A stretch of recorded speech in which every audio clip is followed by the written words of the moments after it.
Hi everyone, this is the Scouse Furniture Maker. I've finally finished the settle. This is a restoration of a solid oak settle.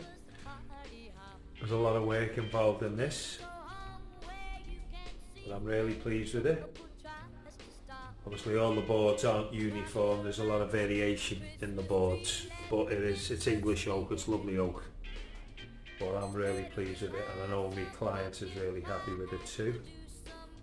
So yeah, so there we go. It's got a light oak morels stain on as well, and it's had 4 coats of polish. So yeah, I'm really pleased with it. So that is the final piece finished, restoration of a solid oak settle.